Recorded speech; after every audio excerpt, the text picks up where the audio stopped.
Hi, good evening. Welcome to the July 2024 Outlook. As always, just a couple of minutes to get settled in, and today we've had a pretty tight packed schedule. We weren't quite sure actually that this live was actually going to go on live on time, but it looks like everything's okay.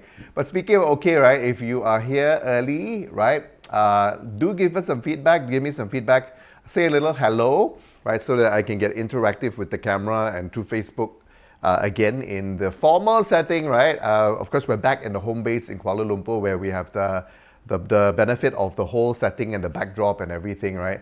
So that is going to be pretty different compared to last month's live. Last month's monthly update was done, I believe it was in Pokhara, Nepal, right? Because we were, of course, in the midst of our grounding energy work, right, for our Soul's Journey Nepal, which is happening in October. And then, of course, we also did a Recce of Tibet, as well as a grounding, right, specifically at Mount Kailash, Tibet, right, for the Soul's Journey Nepal trip itself, okay? So if you're here, just drop a little hello, okay? Of course, this is cross-posted on my page, right, Kong Yu. So if you have not gone to that page yet, if you have not favorited it or liked it, it would be awesome if you could do that. Then you will be notified every time I post there, every time I go on Facebook Live. And I also do like the shorter, more so-called random drop-ins whenever there is a special occasion. For example, like when we talk about the moon cycles, yeah? Just so happens, speaking of moon cycles, we'll touch base hopefully a little bit more on this as well. But just in case I forget, so one of the characteristics that we've seen, every time there is a synchronicity, there is an alignment of the sun and the moon, right, that is besides, for example, like phenomena like eclipse, right? Of course, that's an alignment by itself. Of course, there's a lunar eclipse and the solar eclipse. But in terms of the starting of the calendar month, right, overlapping of the solar and the lunar calendars, that's also significant. So for example, I believe it was last month in June, right? So there was an overlap where the solar month actually starts on the new moon, right? And we have a little bit of that flavor, even though it's actually not so exact for the start of July, right? So that's significant because it means that basically the solar energy is cohesive. Because of course the solar calendar is the one that we follow in terms of not just the Western calendar, in case you're new to Chinese metaphysics, but also for Chinese metaphysics, we also predicate our soul's journey, right? Our day-to-day progression of the soul, which is of course anchored back to the sun, right? Which is basically the star of our not universe, our solar system, right? So when we have the alignment, it means that basically the month is aligned in terms of our soul journey for that particular month, right? So for July, it's roughly there, right? There's some energies that support that as well. So it is a bit earlier. The new moon comes in, and then after that, immediately the next day is actually the start of the solar Chinese month of the metal goat. Okay, so that's happening on July the 7th. Okay, so hi to Shuk Yi. I'm assuming the audio video okay, right? So do give me some feedback. That one is my page, right? Yeah. Okay, so let me just click on to the other pages here as well, yeah? Hi, Sirius. Okay, good evening to you. Right, and also good evening to anyone else who is following this. And just before I get started, right, if you can help me basically share, right, this post, if you think that the information like Chinese astrology monthly updates, like what we do, is beneficial to your friends and family and your contacts on your Facebook timeline, it will be awesome if you can help us share and also get the information out and also spread the information as well. That would be really, really awesome if you could do that. Okay, so without any further ado, let's begin, okay, on the July 2024 outlook. All right, so let's bring out the presentation material. So just in case you're new to this, we have the format, right, which is basically what I do on a monthly basis if I am in town, right, and able to do this particular one where I can show you the actual visuals itself, right. We are actually now at the tail end of summer, right, as this chart shows. Okay, so we've gone through May and then we've gone through June, and then now we're about to start July from the Chinese calendar month perspective. Of course, we are in the 4th day of the Gregorian calendar, is July the 4th today, right? Which of course is the Independence Day celebrated by Americans. Okay, it's very interesting because I've got a brother who lives in America. He's not American, okay, and of course they've been there for quite some time, so they do observe this as well as part of being in American culture. But ironically or interestingly, right, they're in Malaysia right now, so it's a very different July 4th for them.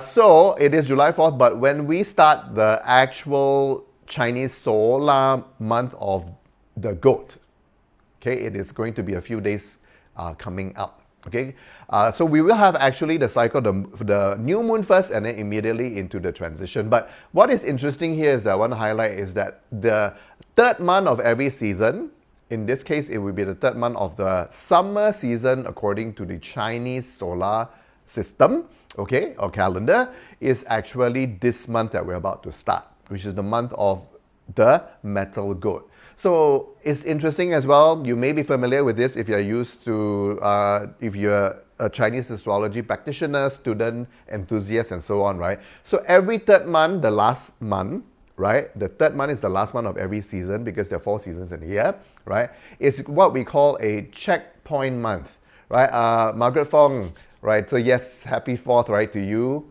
and everyone else who's observing it, right? So the third month of every season is basically the checkpoint month, and it's a graveyard, it's a storage month as well, okay, which means that it is basically anchored by an earth animal sign, right? So in this case for summer, the earth animal sign that is the checkpoint, that is the storage, is the goat, right? Which is what we're about to begin officially in a couple of days' time, right? So specifically, this is the yin metal or sin goat. Right, we have got the yin metal sticking out on top, which is significant. And then, of course, we have the goat animal sign. The goat animal sign is Wei, and it contains, as a dominant chi, of course, because it's a checkpoint month of the season, earth. Right, in this case, it would be Qi earth or yin earth. And then, of course, it carries the last portion of the seasonal chi, which is basically fire energy. And fire is the theme, right? Basically, for every summer, right? And particularly for this summer, it is something that we need to pay attention to very closely. As in fact, ever since June, but now, of course, there's a continuation of the story, right? And then, of course, it is the storage of wood, right? In this case, it would be the storage of yin wood, which, of course, is kept in one extent, right? Is kept as a storage before we get into the autumn season, right? So that is basically, in a nutshell, right? For those of you who are new to Chinese astrology and not so familiar with the animal signs and everything, right? Now, the yin metal, of course, in this case, right, that is sticking out on top of the Wei, or on top of the goat, that's very significant because just like the previous, generally the previous month of May, right? So May, you see also what we call basically earth-producing heaven, right? So you have the earth, which is basically the animal sign, which is the bottom part, right? The element of it in the cycle of production, right, produces earth. So that's why it's a earth-produced heaven situation. And similarly, for many months of this year, right, it is the same, including for July, right? July, we have earth basically birthing metal. So that's very significant because it is a production cycle, and in this case, it's a fruition, because we need the alchemy of fire basically to create magic, to alchemize things, to like, for example, I think the easiest relatable example is when we cook, right? When we cook, we need fire to transform all the raw ingredients, the raw food, right, that we have, right, into a dish, right, into something. It could be something simple, or it could be a barbecue, right, or back in ancient times in the cave people period, it would just basically be you put the meat there and then basically maybe put some herbs and spices, right? And then after that you barbecue it and it becomes a finished product. It goes through the alchemy of the flame of the burning pit, right? Or the barbecue, whatever it is, right? And then of course it becomes cooked meat, right? And of course you extend it depending on how gourmet you are, how much you like food and everything. So there's an alchemy that goes into the cooking process, right? The food preparation process, which of course Jessie talks about a lot, right? In her in her public view, and then of course in her personal view as well, right? Because that's where magic is created. So if you extend that same alchemy to magic of creation of anything, right, it's actually the same symbology, the same process that goes through it. You have to go through a certain process of putting things together, okay, so that then eventually you get a product, right? So I call this materialization. So if you've been following, for example, my workshops, then it's something that is an anchor, a main theme of what I like to research and I like to share and like to teach about, right? So essentially, you combust through fire, you alchemize through magic of fire, you transform the raw materials, right? The simplest one would be wood element, right? You take the wood element and you burn it. And you take the raw material, which is the wood element, and you combust it. You mix it up together, and then it becomes a finished product, and it materializes as earth. Why? Because anything that materializes, now remember, it doesn't have to be just touch, felt, seen, and everything like an object like this, right? Or an object like something that you can physically touch, see, feel, smell, etc. Right? But anything that is a result of something, right, first has to go through this materialization process. Project becomes successful. The project may not be something that is a physical product. Physical products are the easiest to relate to, right? But the energy of completion, right, the materialization is actually earth. So that's why when that happens, it adds on the reality of our human life on earth, right? Which is very different if you think about it. If you think about existence and life outside of planet Earth, right? They are not so obviously tangible, right? That's why you know, like the human psyche that's conditioned to the reality of planet Earth likes to see things as proof, likes to feel things as proof, smell, etc., using the five senses. But if you open up the general concept of the universe, then you know that there are a lot of, like, for example, just light is energy, right? So light is energy, and so there's a lot of light forms out there that is beyond just the stratosphere of Earth, right? And that is basically still energy and still life, if you ever think about that way, right? But in Earth, on planet Earth, we are tangible people, right? So that's why Earth is basically dense and heavy. So materialization is basically earth, and then from that earth, then usually we like to extract, or we birth out, in this case, literally, right, the metal. And metal is basically the finished product. The finished product, right? And the final result. So that's why one part of it, to me, in my personal opinion, the lesser significant of July, right, is basically materialization on some level, and then results and end products at some level, right? So you see that as one of it. But here's the thing, right? I do not want to basically overemphasize it, because there is basically more importance towards the alchemy of fire and what it can do, because fire is the element of the season, that's one, and it's also not overall for 2024 a strong element. So in other words, we have to make full use of this precious fire, which happens at the middle of the year, right? Regardless of which hemisphere, which part of the world you're listening in, right? Astrology is predicated on absolute north, south, east, west. Let's say talk about the strength of the elements. It doesn't matter whether that, for example, if you're down under in Australia and New Zealand, right, then it would basically still be the same. It's just that it's cooler, right? And it's winter or autumn or whatever it is, right?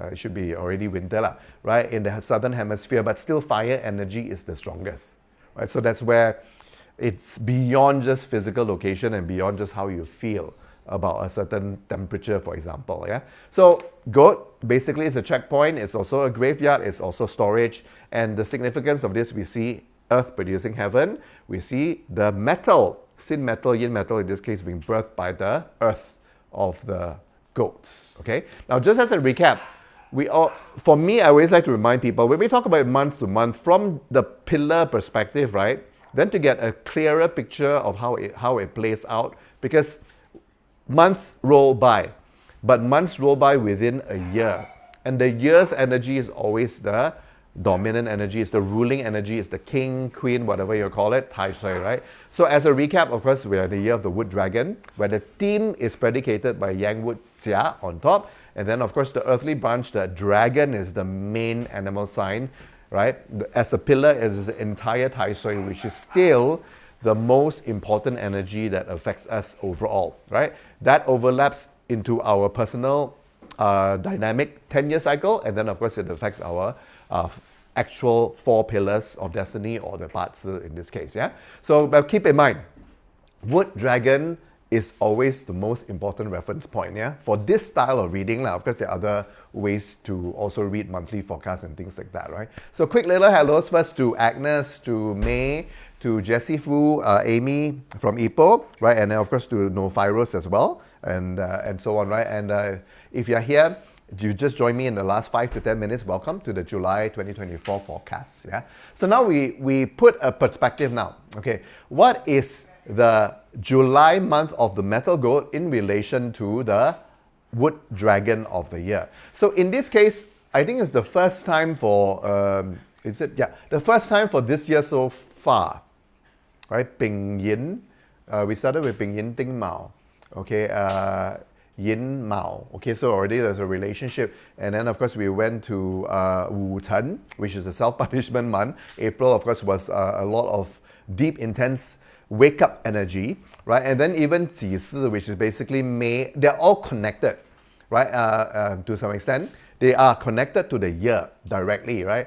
And then we had Geng Wu, we'll recap a bit of Geng Wu, which is not directly connected to the year of Jia Chen, except it clashes it. So there's a dynamic interaction from the heavenly stem clash. We'll talk about it in a moment. And then now we reach the month where it's the first month, I believe, in the entire year so far that it's not directly connected to the year. So it's neutral, right? Sin metal and Jia wood. Yin metal and yang wood do not really have a connection there, right? And then the earth animal signs, okay, depends on how you see. Officially, technically speaking, there's no connection between the goat and the dragon. But of course, because they belong to the same grouping, right? The graveyard, the storage, the checkpoint, right? Dragon is the checkpoint of spring overall. It's the whole entire year, it's Tai Sui. And then we have the goat, which is basically the checkpoint of summer overall. Based on that, there's a small little tiny connection there, okay? But technically speaking, there's none. It just means that within a month of, let me rephrase that, within a year of reflection, because dragon is a majestic animal, very powerful, but it's very deep, right? It's got very deep contemplative qualities that we need to, if you're aware, you use Chinese astrology, for example, you have to maximize it, right? So you have to use it in that particular extent, right? Unlike other years, right, the horse, the tiger, all that, they each have a different feel to it. But a dragon is very deep animal sign, right?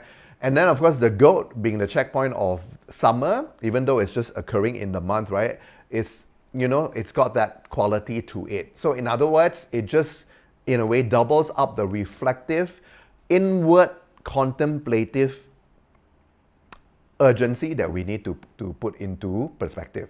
Remember I was saying, right? On one perspective, you look at July itself, it's basically earth birthing metal, right? You get materialization and you get a result from that materialization, whatever it means, right? But in general, that's the feel of the month. But when we stack it together with the Jia Chen, and the dragon itself is the star of the year, right? And of course, the star of the year will be for the entire year, right? It's still going to give us the emphasis of deep contemplative reflection, right? In other words, those aspects, the yin aspects of our life, right? How we see things on a meaning perspective, what we find is anchoring our life in terms of our personal values, universal values, family values, whatever you call it, right? And at the same time, the importance of looking inward and doing the inner work is emphasized. So that's what we get when we put these two together, which then, of course, then highlights a lot of what I will be also further sharing with you tonight, okay? So summer, okay, is basically what we're ending here with the month of July, right? And the main energy is basically fire, Okay, so that's why this is very important. And when I was putting this together, right, just a little bit of a background. When I was not putting tonight's presentation forecast or whatever you call it only, right, because I have to basically, put on my contemplative thinking hat, right, every time when I approach the end of the month, right, so that I can prepare a forecast that is presented usually live on Facebook here, and then also written, right? So the newsletter went out earlier today.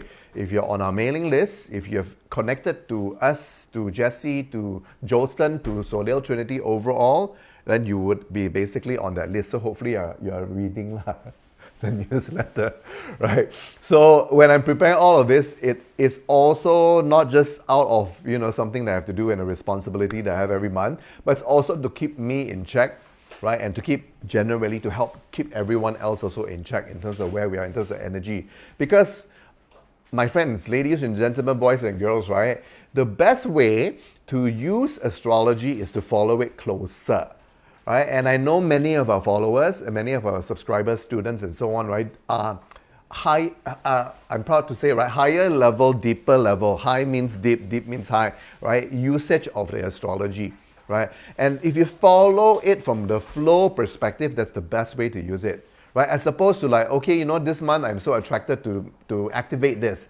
That month I'm so interested to learn about myself in this perspective, and then you're jumping all over the place, right? So, of course, better than not using it, right? And better than not basically using astrology at all or feng shui at all and all that. But you can use it collectively together. Take a little bit of time, further time and effort to put it all together, right? In this case, to follow the flow, that would basically be the best way because you're maximizing everything, right? So that's why, for speaking of flow, right? That's why I see the flow of the fire element. Why? Because fire basically is the only transformative agent, the only agent out of the 5 elements, right? The only element out of the 5 elements that gives you magic, that gets you done something that you want, right? That gives you manifestation. You need fire, right? So that's why it is very important, and that's why it's so precious, because we're in summer season in a year that is not strong fire, right? If you look into the interactions of Jia Chen, the Tai Shui, the wood dragon itself, right? It does not like, in a way, fire, right? You look into all possible interactions of it. That's the technical part of Bazi and astrology, right? You find that it does not attract fire one. Okay, so that's why it's very important, especially since it is the one of 2 besides fire is water, right? That are of course more, how to say, in a way, it's more limited. You will see fire and water in a more limited sense, but yet they're the 2 most important out of the 5 elements if you have to choose. Okay? So that's why it's very precious, and we look at it from 2 perspectives. One is it alchemizes an end result. It gives you something, it materializes, it creates, it manifests. And importantly, for this particular summer, I want to highlight the transformation ability of fire, right? Because fire is the only element that is able to do it. And it's the only element that transforms all of the other elements. Very, very important, right? So that's why when we straddle June to July, when we straddle the metal horse into the metal goat, this is a very, one of the 2 anchors of the year. The other one, of course, is December and January, right? Between the rat and the ox. So these 2 cusps are very special, right? Because that's where, for example, just narrowing it back down to the goat and then the horse, right? You will basically get the alchemy going on, right? You get what is called, right? If you see lower there, it's referencing not so much May, but June and July, right? The sun and the moon combination. So it will either produce fire, sun, or it will produce earth, moon. It will either produce yang, uplift, which is fire, or it produces earth or the moon, which is, how to say, it's opposite. Okay, they come together if we're not clear of how to use astrology and what it all means, right, in terms of the details of the energy, right? But on one hand, of course, Earth, like I said, it is basically things coming into reality. But on the other perspective is that this thing that comes into reality, no matter whether it's a physical form or not, right? If we have too much of it, it becomes something that's heavy, right? It becomes something that is overly abundant, and it starts to stack, because earth has a stacking quality, right? You put earth and earth and earth and earth, it all basically builds and builds and builds and builds, and then you get suffocated in it. So that's the idea of earth in terms of its possible road to stagnation, obstacles, blockages, and so on and so forth, right? So that's why when we reach this cusp, we have to be very aware of how we want to use the energy transiting into June and also in July, right? So, but before that, of course, in May is a very different scenario altogether, right? The start of the summer season, for this interaction of the year, in this case, it will be the entire pillar, the year of the wood dragon, and then interaction with the May earth snake, right? So that month you had this, again, earth producing heaven, fire producing earth, right? And the heaviness of earth and attachment, and what we saw as manifested throughout the month of May, even though those of you who are following closely, right? May itself is actually a portal to 2029, okay? But I won't talk about it again tonight. But the ironic thing is that when we have this access, we are also being challenged by the heaviness of earth. Whatever that we see, whatever that we feel is a blockage, and whatever that actually then materializes for a lot of the month of May, right? At the same time, it's also connecting to the year itself. So that's why it was a very yin and the yang happening at the same time, right? And the key thing is that how do you then deal with the heaviness of earth, which is also related to attachments, because you cannot let go, right? And whatever manifested reality that is a result of whatever energies that we put into action and motion prior to that, right? So you get that. And for me, for example, it was like, okay, the reality of this situation, right? My family, right? My father who's aging, right? My mom who has whatever issues that she still has, and so on and so forth, right? And then what I need to deal with, which is the reality of what I can see, right? So that's the sort of complication and of the depth of May itself, right? It's very interesting. So of course, if you want to find out more info, May was also done in this style, the May forecast and the outlook, right? So I've got more details in that. If you just rewind down my timeline, you will see it. Now June, on the other hand, right, is where the fire is really ignited, right? Essentially, of course, you have the anchor of the horse, which is basically the strongest fire animal sign, right? Peak of summer when it comes to Chinese astrology. And then you have the interaction of the Keng metal, the Yang metal that is with the horse. It comes with the month, right? Interacting with the year. So the first thing it does is it starts to clash the Jia wood of the year, right? And in that case, the classic ignition of fire, right? Keng knocking Jia or clashing Jia to give you Ting fire, which is basically also, of course, already strongly energized or powered by the horse itself, right? So fire burns very easily. Now, of course, it disrupts the theme of the year because it clashes it, right? So at first, you get an overall trend of, okay, there's a lot happening, there's a lot of, a lot of yang energy, a lot of dynamism, because fire, right? And because it's like yang and yang interaction there's a clash going on and so on, right? Very powered up and all that. So for us, of course, it helped us with our grounding energy work in Nepal and Tibet, right? And it was, come to think of it, right?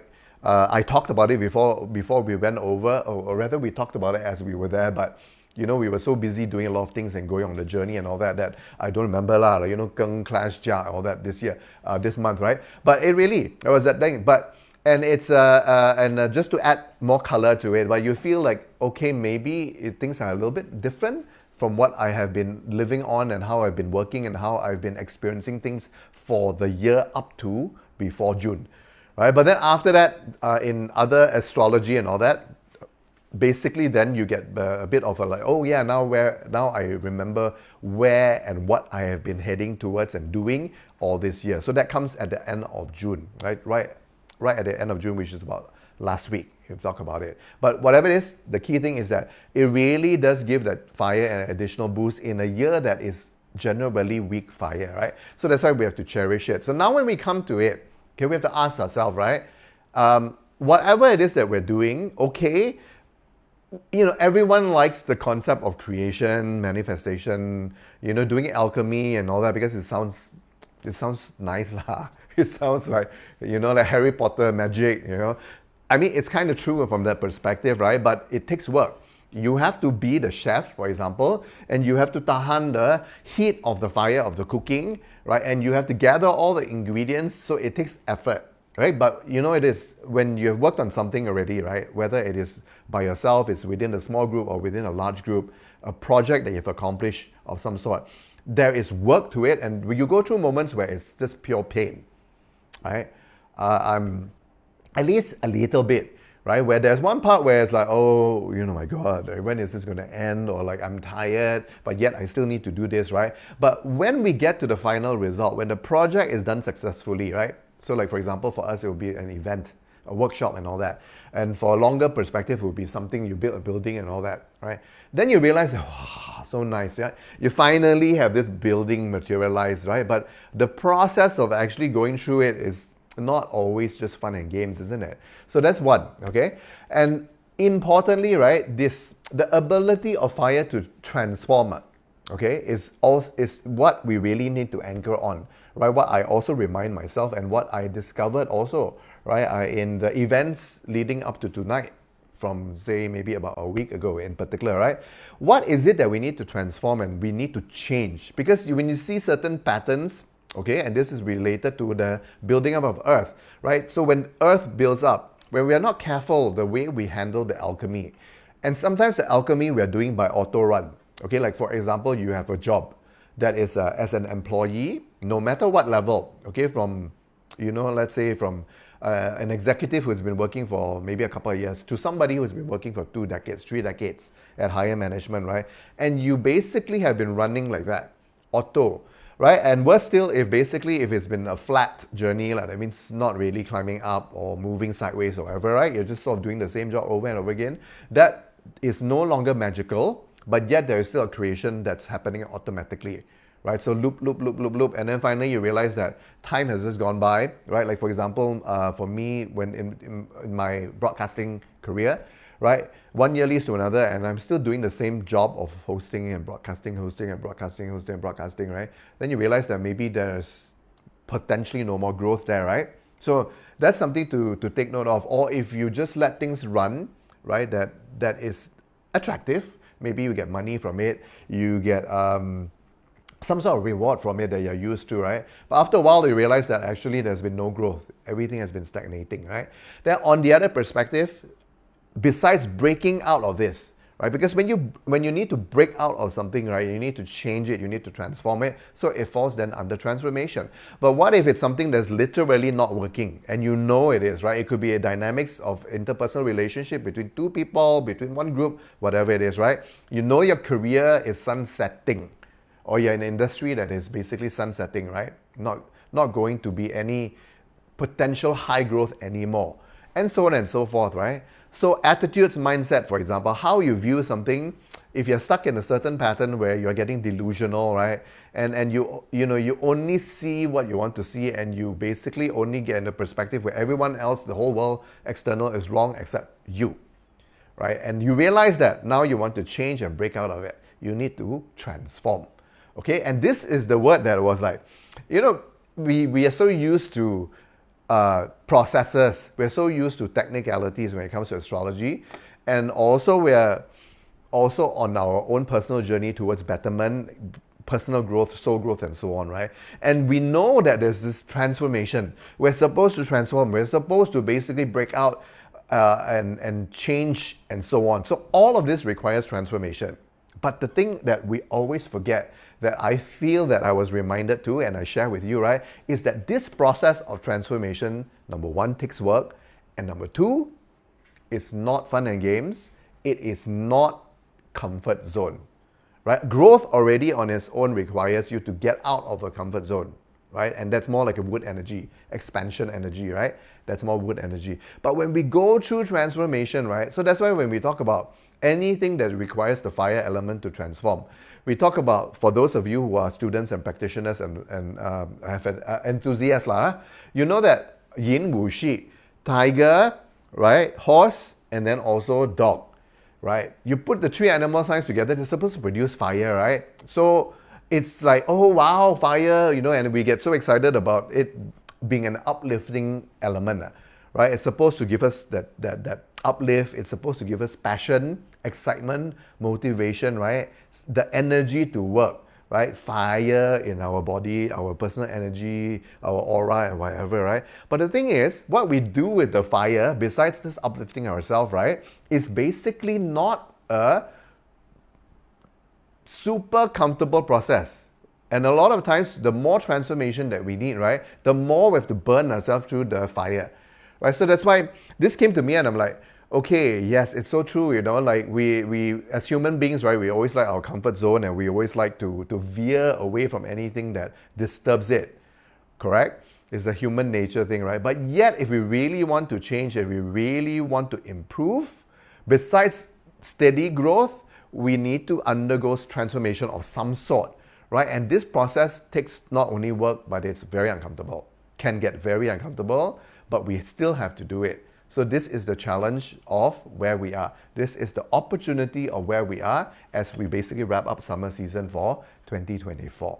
Yeah, and even more so because, okay, like I said, overtly we have this, like, in a way, it's like a happy, I look forward, positive, optimistic view, okay, to some perspective. Those of you who know the details and astrology overall, of course, you know that certain pillars are like this, and they come with this, and they are advantaged in this, but maybe they're more uncomfortable in this. But overall, right, we get outwardly drawn by the pillar of earth producing metal on top because something has resulted.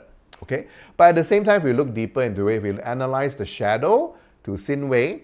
Okay, we basically have the full pillar of fire that is basically the shadow that's behind it, that's lurking. Okay, and particularly this shadow is more significant compared to other shadows. Okay, because it is at the cusp of it. So because we're moving from June to July, we're moving from horse to goat.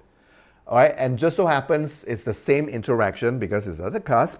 The hidden element, which is basically the combination, for those of you who know, heaven, earth combined. So you have basically sin metal there that's combining with the ping, the yang fire, and then you have the goat underneath. It's basically combining with the horse. So that's a parts of technicality, right? So we have this transition going on. So that's why this particular shadow is even more pronounced, right? And the shadow behind it, Ping Wu, is basically pure fire, right? It is the one that is the pillar that's related to spiritual ascension. Right? But with this comes the challenge, of course, of any spiritual ascension, because when you're ascending spiritually, as you may have heard if you follow our work, Jesse talked about it for many years and still talks about it, right? Basically, it requires you to detach, isn't it? So the more attachment you have on the physical plane, when it comes to money, when it comes to whatever, success, fame, how you look, for example, the less we're able to release ourselves, right, from the confines of the reality of planet Earth, isn't it? So that's why, anything to do with spirituality basically requires some degree, or one of the key concepts would be detachment. Can you basically be joyful without something? So that's basically detachment, right? And then, of course, this whole idea of detaching requires you to let go. Then as you let go, you become more free and you become lighter. Right, so that's why these terms are all basically used when we talk about ascension, growing spiritually, personal growth, and so on and so forth, right? And then, of course, in more technical terms, right, we have to obliterate the earth, right? We have to lighten ourselves because earth is dense, earth is heavy. So the way to lighten it, to basically release it, because it's the most dense element, right, for all of us. And to do this, then, of course, we require us to transform. Right? To obliterate it means to get rid of it, but to get rid of it is not just detachment, but in some cases, right, we have to transform it. We have to burn it. It's like we're talking about transforming dog, sheep, the animal sign, right, which is basically part of the fire frame. You have to obliterate it, burn it all away. So you're taking earth and trying to get rid of it by putting fire through it. So that's why it's a very, very intense process. So in this case, it's the same thing. Right, whatever that we want to shape, reshape, and all that, first of all, we have to, in a way, you can say destruct it, and then you have to release it, and then you have to reform it. It has some elements of all of that, right? That's why this is where we need to do the work in whatever it is that we are facing, right? Whatever it is, hopefully that you realize, right, that it doesn't work anymore. So something needs to change about that particular situation, right? As opposed to just let go, right, and have nothing else in replacement of it. To change that scenario, we have to transform it, and to transform it, we need to undergo the rituals of going through the intense fire, which is something that is not so pleasant to do, okay, and requires a lot of work, requires a lot of focus, discipline, dedication, and so on and so forth, right?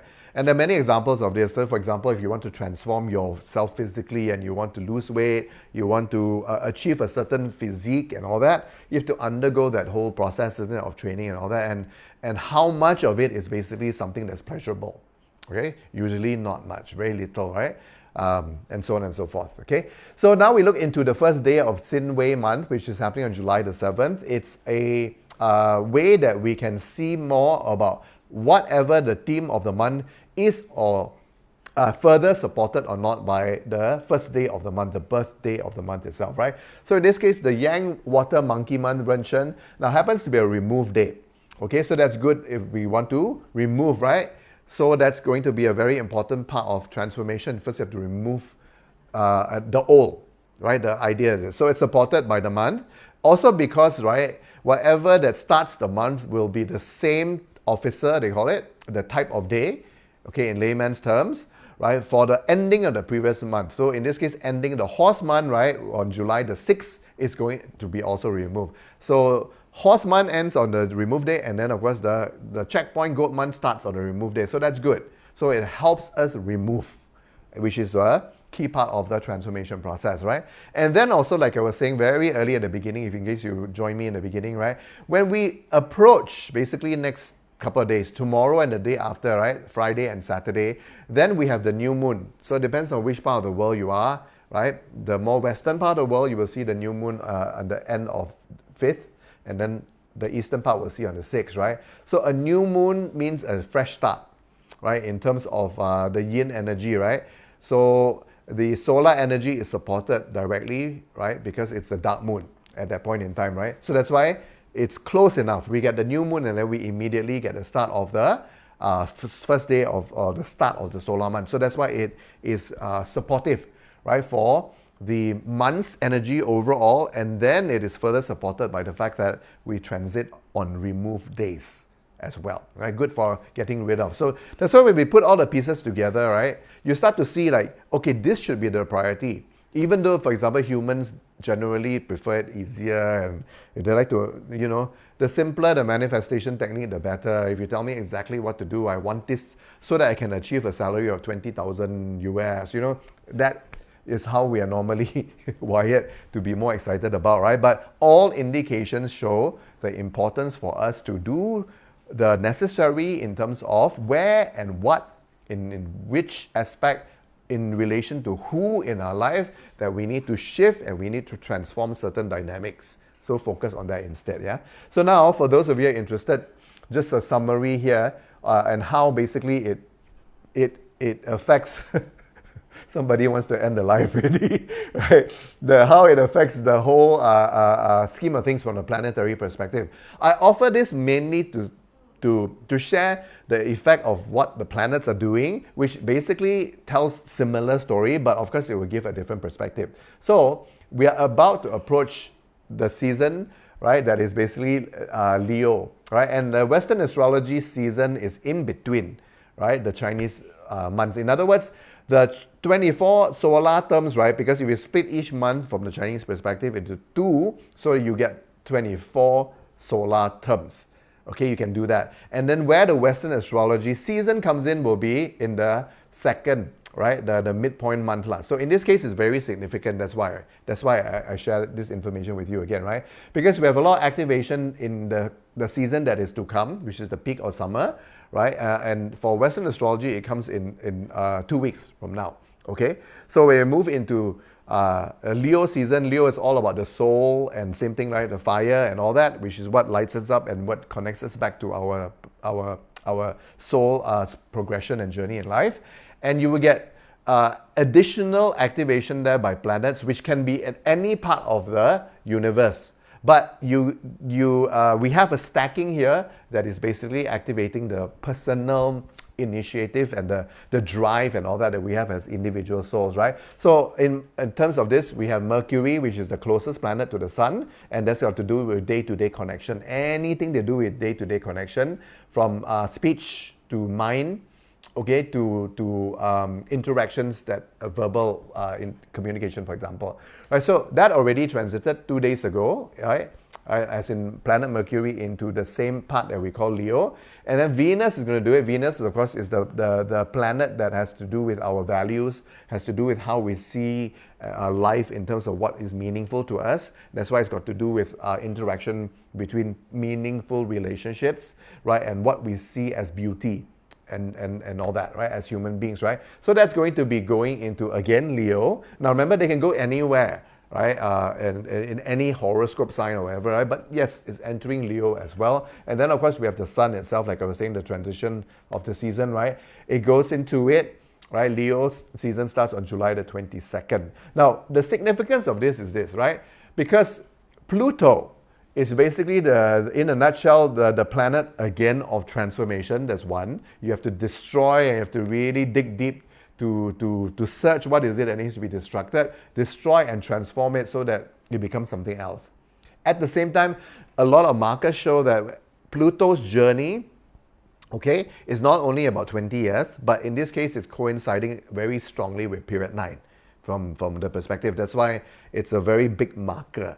Okay, so period 9 already started, as we know, right? So as Pluto entered into Aquarius, and Aquarius is all about the electricity era, you can call it, right? The sparks, right? The quantum leap, all of that. So that's all related to Aquarius, the sign that is associated with planet Uranus. Okay, so Pluto already moved into Aquarius a few months back, okay, and so on. So that's why it signifies, from our perspective, the start of period 9, right? Now, of course, it's moving retrograde, which means that it's starting to, relation to us in planet Earth is starting to move backwards. Okay, but it does not really do that, but it appears to do that. So when any planet goes retrograde, just like Mercury, which does that 3 times a year, it's a point of contemplation, relooking, reassessing. Now, of course, because it's a very big orbit planet, right? So this is a very significant depth of transformation that we need to look at. And then at the same time, of course, it's very significant overall because it's a furthest out planet that was the furthest out planet until it was downgraded its status, right? Now this is moving backwards, which means that now there is a retracing now, right? Wow, period 9 started months ago. Yeah, everybody's excited. So I'm translating it to more Chinese astrology in general terms, right?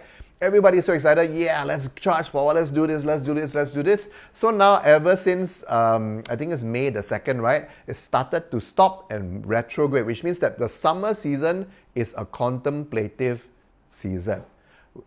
Ironically, right? That's what it says from the larger, deeper perspective of energy, right? Even though summer is when we fruit it, we cause into materialization. We ripen. That's the word I was looking for. Outwardly for summer, that happens. But on the deeper level, right? If you look at it from the Western planet perspective, this is what we get. It's a contemplative summer, by right, technically speaking, because this retrograde started early May, okay? So this is important. Why? Because just like clash in Chinese astrology, right? There's opposition. So opposition to Aquarius is actually Leo. So in other words, the day-to-day soul, right, as we really move into July, right, itself, we see that we will have our motivation and passion to achieve things, especially since we're excited about the alchemy, potential alchemy and creation of fire, what we can do and what we can achieve, you see. But at a deeper level, right, when we are going about this, right, this is also challenging our long term. In simple terms, there will be some, and a lot, it depends on how your month goes, there will be opportunities that come up and then you will be potentially carried away with them, but they may not serve you long term. This is what it means, right? So if you're aware of this, good. So now you want to bring this awareness now because you will have that tussle, right? An opposition is like a clash, right? You will have this and then you have that and then you're supposed to reconcile it. So one of the most I share with you, right? One of the most profound things I've learned just understanding a little bit about Western astrology, even though I use it from the planet position perspective, right, is that our goal is always to find how best to balance it, right? So that's how I approach clashes these days. Right? I don't just look at this clash that, traditional Chinese astrology will just say the meaning is this, and then of course you look into the what two animal signs are clashing, you get a different layer of depth, right? But I also find that it's very important for us to find the balance between the two, okay? Because I have a major clash in my chart. So my whole life I've been trying to find the balance between the two. Okay, so that's why it's very significant to me, right? I find that it's a very, to me, I would recommend it as a perspective to always have when it comes to clashes, which means that if you can find that balance to the point of the clash, right, you will actually have an added advantage compared to people who do not have that clash.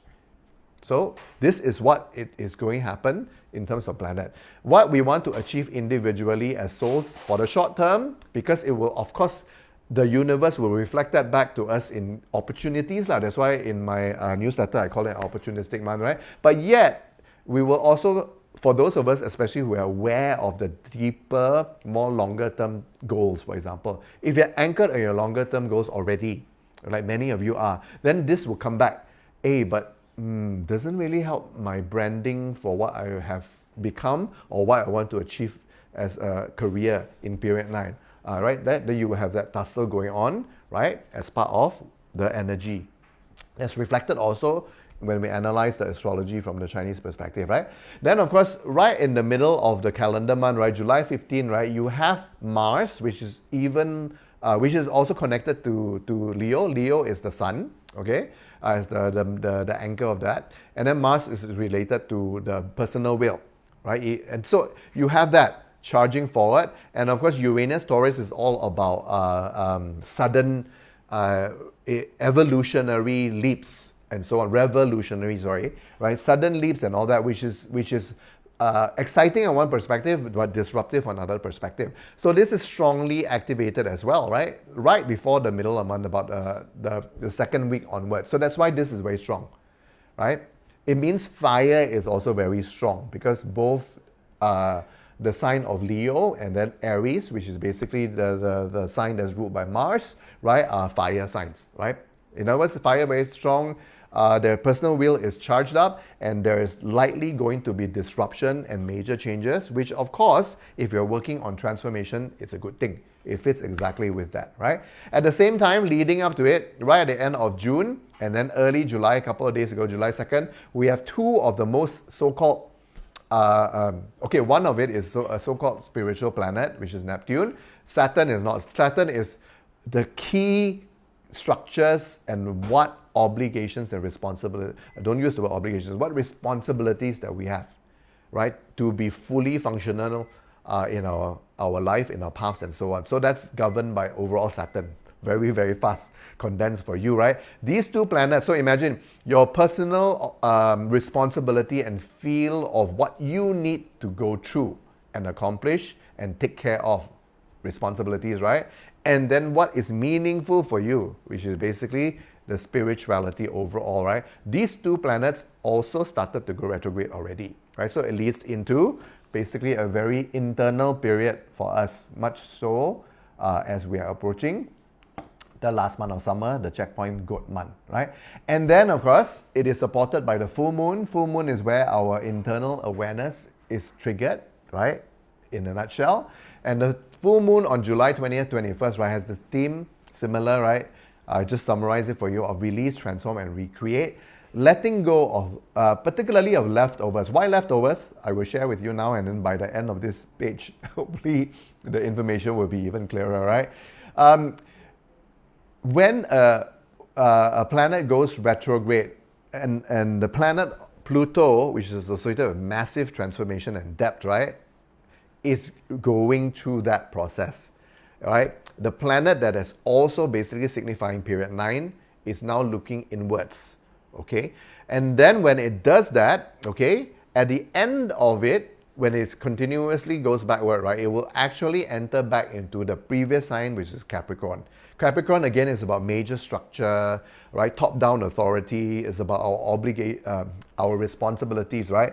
So that's why it's a planet that's very serious, shall we say. You have to get serious about life. You have to sort out your life. You have to make sure you have an overall direction and your basic life covered, and so on and so forth. All this is related to Capricorn. So it's very serious. It's not associated with fun and frivolous things.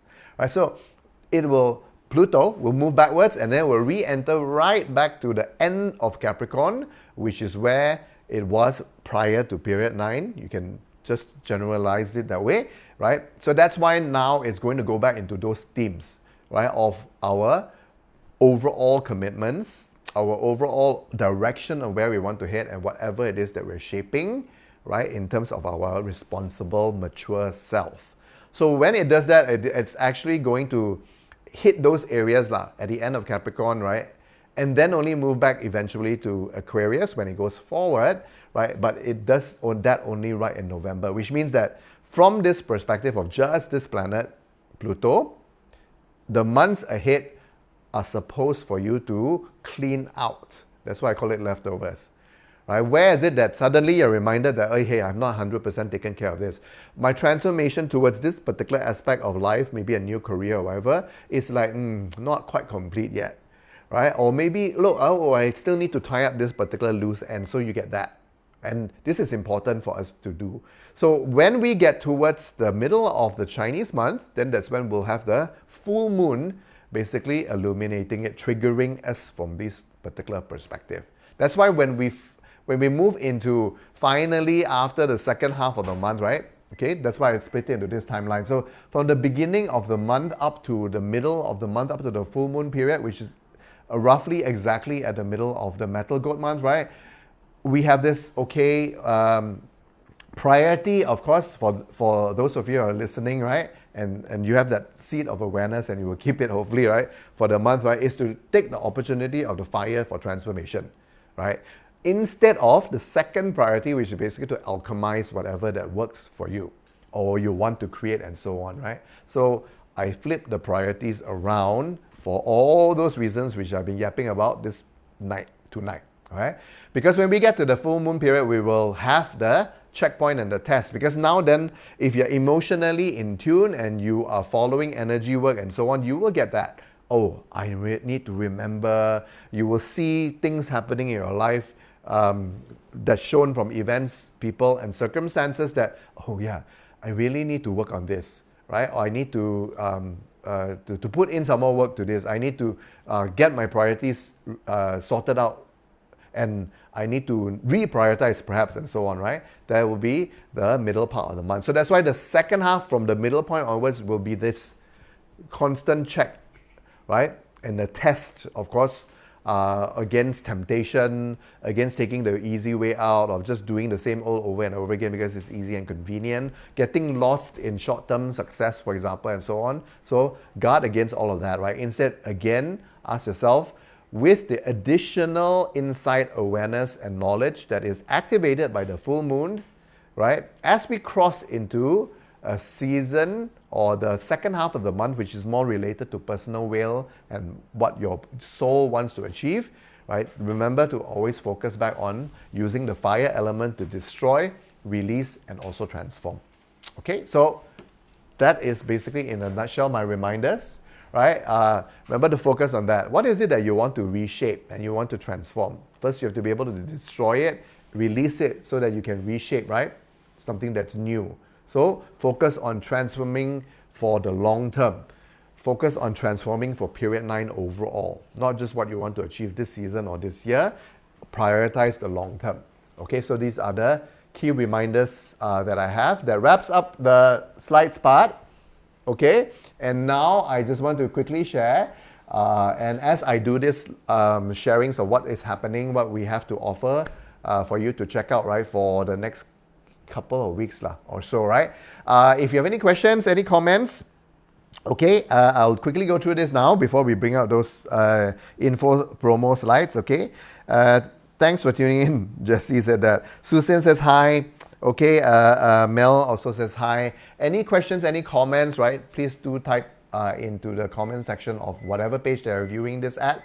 Okay, and I will get to this right before I wrap up. But for now, of course, we have a few things which are happening in the coming few weeks or so. Okay, the first, of course, this Saturday, those of you who sign up for Sound Bath of Water, right? So it's fully subscribed. Thank you, and we are quite excited and also a little slightly nervous about the whole thing because it's the first time we're doing something in a pool. Okay, but it's going to be, I think, quite fun lah. Okay, so those of you sign up for that, we'll see you over there. Make sure that you, just since we're on that topic, right? Nicole has or will be sending out, of course, the usual reminders, including, of course, because it's an outdoor pool event, right? So make sure that you are still accessing your email prior to you leaving to the venue so that we can keep you updated in case of any heavy rains and all that. So make sure you do that, yeah? In the meantime, if you like to have your hands on with our Atma bowls, which are so amazing, right? And I have my favorite bowls and all that, but overall, right, the whole collection is so wow, right? So if you like to have a chance, and also, of course, go through a group meditation with the bowl, okay, and also look at some of the new ones that arrived, and maybe take a glimpse at some bowls that you caught, that you thought were attractive and all that, and of course, most importantly, is to play it. Okay, so come to this. This is happening on 14th Sunday, July, that's next Sunday, right? After our annual talk, which I'll talk about next. And it's a simple 50 ringgit thing, where you get to be hands-on with the Atma bowls and then recalibrate, all right, your personal energy for the second half of the year. Those of you who came to our physical event last week, that's one major way to do it. But in case you missed it, right, so there's this opportunity for you to do so before the second half of the year comes and rolls through.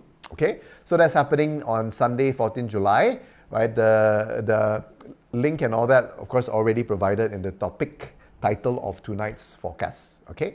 Second of all, right, Jesse's mid-year talk, right? Cellular Trinity's mid-year talk presented by Jessie Lee, right? Which is happening very soon as well, right? So this is the mid-year update, how to handle the second half of the year in as best as you can. Okay. So full day online event happening on 13 July next Saturday again, right? This is, of course, sponsored by J Group, so that's why it's available at just a little token of 50 ringgit only. So if not already, please do book your online seat. Many people have already, thank you very much. So that's happening next Saturday. And then recently, of course, right, with the conclusion, or rather the majority conclusion, because tomorrow, is it tomorrow? No. Sunday, of course, will be the potentially last day of the 60 jiazi class for this season 2024, right? So in conjunction with that, of course, I have also launched my 八字 soul contract, which is an expanded reading from my standard 八字 reading, right? To cover also soul contracts, what you agreed to do basically, right? And how best to achieve it within the context of the people that are here in this current life to test you on how you should move forward. And it's very different, it's very dynamic, and it's very individual, right? Where sometimes you can be a plus point here, and then it's like a minus there, and then, so it's very, very detailed. So that's why it's an expanded version of my standard 八字 reading, right? If you like a 八字 soul contract appointment, then of course do WhatsApp our Solar Trinity number, the same one, okay? If you're new to us, then this is the number, and also it's been put up in the comments also, okay? So that's it. Just a few quick updates here in terms of what's happening. Remember, let's get back to the main page then. Okay, so July is very, very powerful.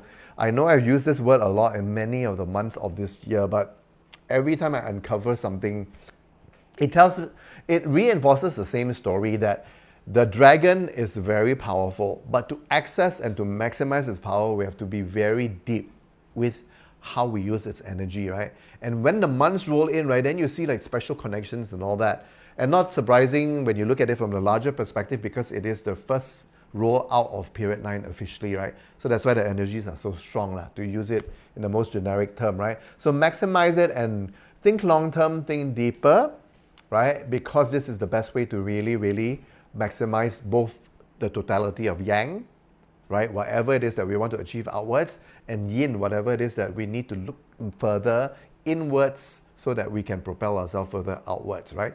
So I leave you with that thought. And also, of course, if you can, whether you're watching this live now or if you catch it after it's posted, right, share, and then of course, the information and so on your particular timeline. Okay, so thank you very much. Anything there? Hi Melissa. Okay, and I think there are no questions or comments. Anything else, right? No, right? Okay, so yeah, saying good night for the session. Of course, have a wonderful end of the Metal Horse and the start and then the whole of your Metal Goat month to come in the next month. Okay, thanks. You're welcome, Leanne. As always, thank you so much for your friendship and support overall, you and my brother Yo. All right, and thanks everyone for watching. So take care and see you next time. And remember to keep checking in on the timeline to see what information, what postings and all that is to come. Thanks everyone. Good night, good evening, good day if you're listening from another part of the world. Bye-bye.